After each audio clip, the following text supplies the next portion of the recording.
for whatever reasons. But anyhow, it was a challenging thing to get those guys over, the dynamic dudes I'm referring to. But that was a good outing for them. They got a much-needed win. They would have gone straight to hell if they hadn't got a win there. New guys, new gimmick. Or we like it? Do we not like it? Are they baby faces? Are they trying too hard? What about the skateboard? What's all this shit? So they needed that win, and hats off to SST for putting them over. But I never thought that any place I was at, that Shane Douglas got pushed to his potential. I guess the best run he had was working for Heyman in ECW. But he's a good hand, man. He was a good hand. But he got a booking. He got national exposure. We just had the wrong gimmick on those guys, and they just didn't complement each other real well. Laurinaitis and Shane. So I don't know if that's anybody's fault. It's just sometimes you just don't have chemistry, people. Next up, we get the Oak Ridge Boys. They play for 24 and a half minutes. They're from Nashville. They're not booed, but they're not met with much enthusiasm either, according to Dave Meltzer. He says it was a polite response, and that's about it. The lobby was packed during the concert as well. From what I saw, they were good, but it isn't like anyone came to see them. It was wasted money, and I sure would have rather seen a few more minutes of good wrestling. But this was hardly a Piper's Pit or Run DMC disaster. I guarantee having the Oak Ridge Boys and promoting them as heavy as they did cost them more pay-per-view buys than it added. I know of several people who didn't buy the show specifically because they were afraid of spending money to see a country concert and didn't know even one person who bought the show to see the Oak Ridge Boys. So Meltzer, a Californian, obviously not a big Oak Ridge Boy fan. I get that. I have to admit, as a wrestling fan, this wouldn't interest me either. I know a few times over the years, you guys would have songs performed on Raw or on WrestleMania. I wasn't into that either. I just don't think wrestling and music mix. And this seems like another example of it. What say you, Jim? Yeah, I can see that. It was, they had Elvira as a big hit, right? And they sang that. That was the number one song in the country. Even it crossed over into some pop charts. But it was a niche booking. We didn't need it. I don't know whose idea it was. It certainly didn't come from the booking committee. But somebody, that was a good example of how much help we got from WCW. They had the idea, I'm thinking, they need something, maybe a musical act, right? Maybe somebody from Nashville that would draw a lot of people or whatever, and get a lot of publicity. It would have got us a lot of publicity if you'd have promoted it. If you had them on CNN, or hey, you guys going to get in the ring, or what's going to go on? What's happening here? Something, nothing. We got nothing. But in hindsight, we didn't need the Oak Ridge Boys. They were very good. They were very good, and everybody liked Elvira. So, but you can't listen to Elvira for 24 and a half minutes. That'd be like the long version of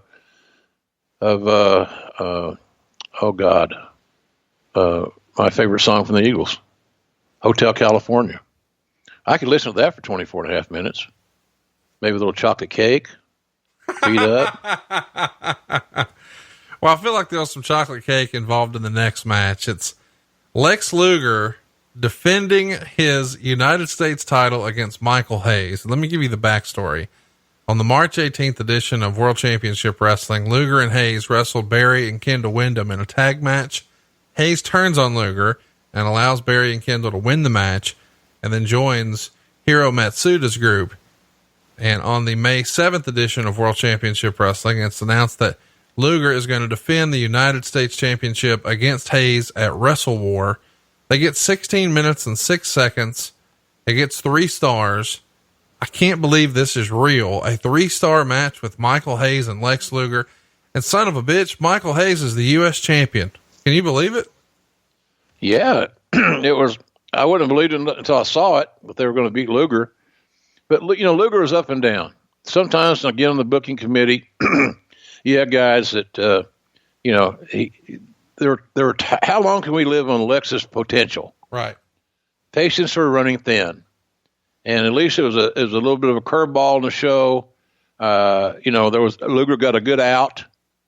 They had Terry Gordy was involved, and So he'd be protected the babyface in that respect.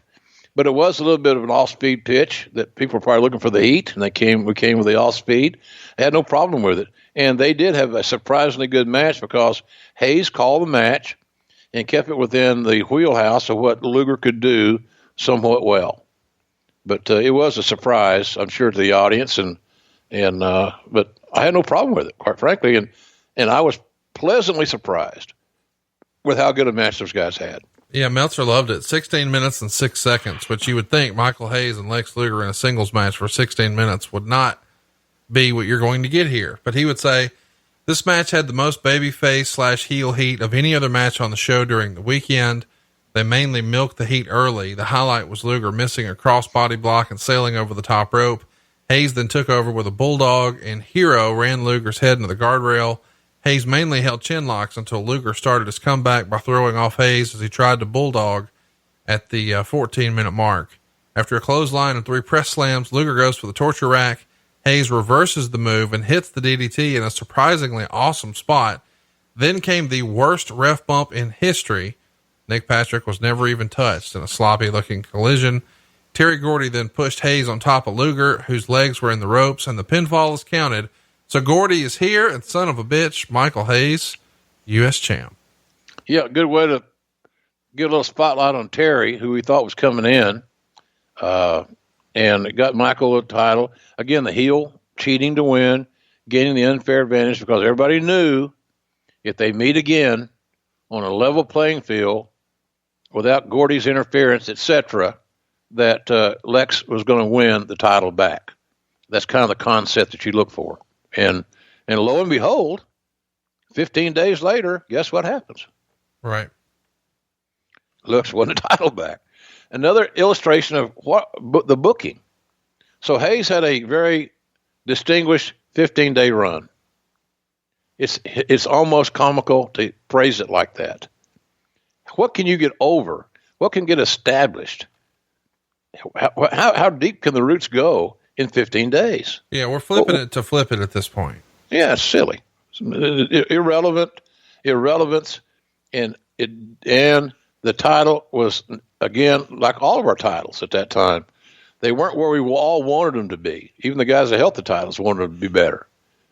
But that's one of the reasons that the titles are so, that we outbooked ourselves.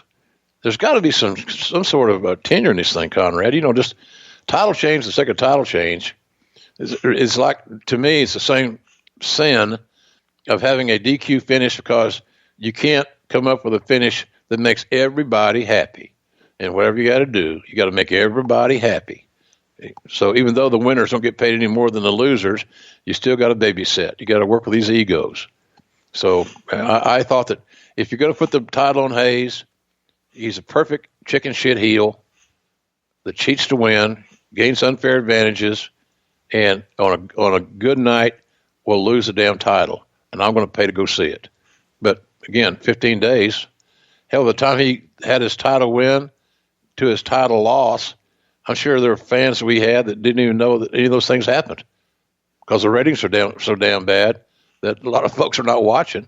So I don't know. I think that I don't think it was a bad move, but what was a bad move was 15 days later to undo it. Didn't make any sense. Next up, we've got Sting. He's going to defend his television title against the Iron Sheik, making him submit to the Scorpion. Meltzer would say the match went exactly as it should have, which is the best thing you can say about it. Gave it a dud rating. It only goes 2 minutes and 12 seconds.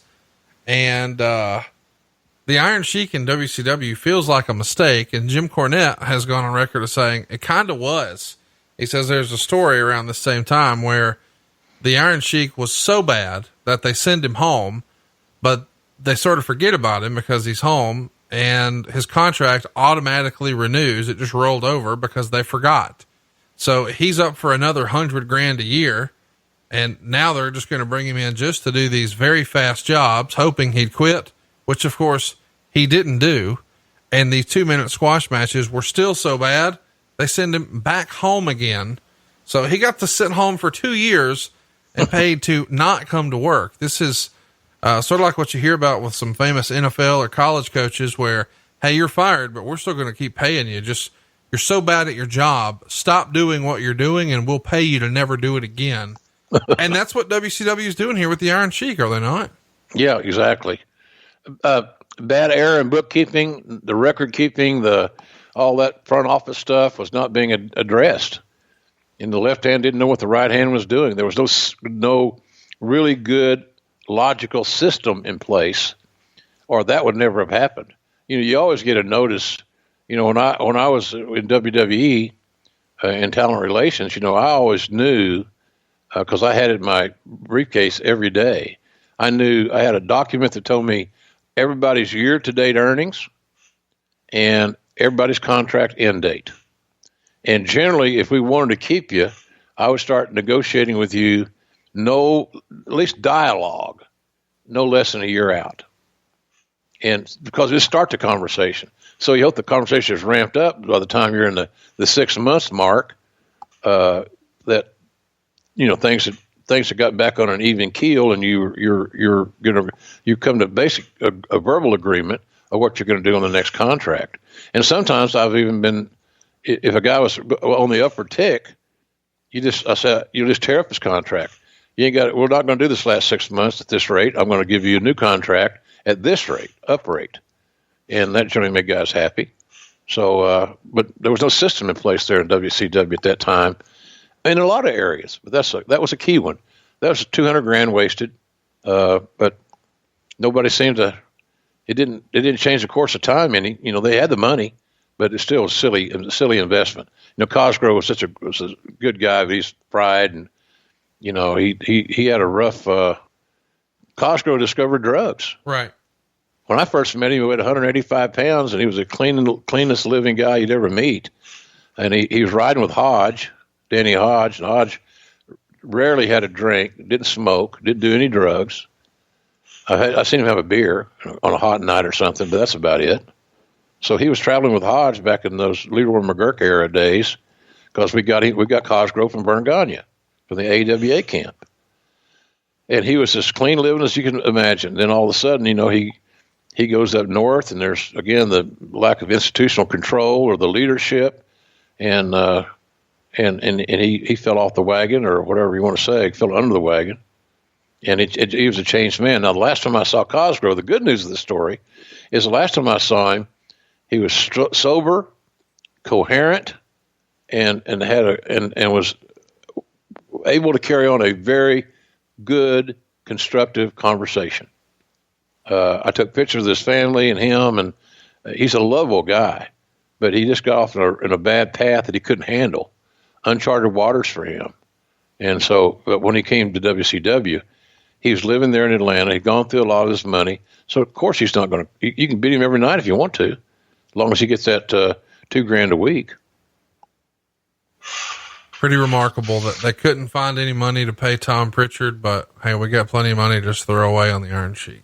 Yeah. Let's get a lot of inconsistencies. Again, people can hate McMahon all they want, but he was the king of his domain, and he had product knowledge, and he had a system in place so that things like this wouldn't occur.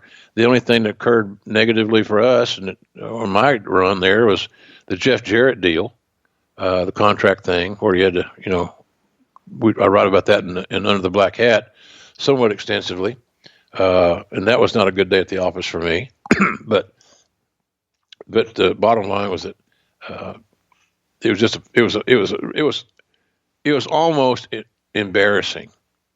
Nobody talked about it very much. It's just really embarrassing that we as a group, whether you're directly involved in that aspect of the group or not, that it happened on our watch. And that was goddamn humiliating. Have you heard about the Pro Wrestling Booker game that's available on Apple and Android mobile devices? It's called 80s Mania Wrestling Returns. And if you're looking for an incredibly fun, easy to play general manager style wrestling game for your mobile device, this is the one. The premise is simple. You collect cards for wrestlers, managers, match types, and more. And the better shows you book, the more in-game cash you'll earn to collect more cards. There's all sorts of secret unlockable rewards in the game too. Team up the right wrestlers and you'll unlock their tag team card. Match certain wrestlers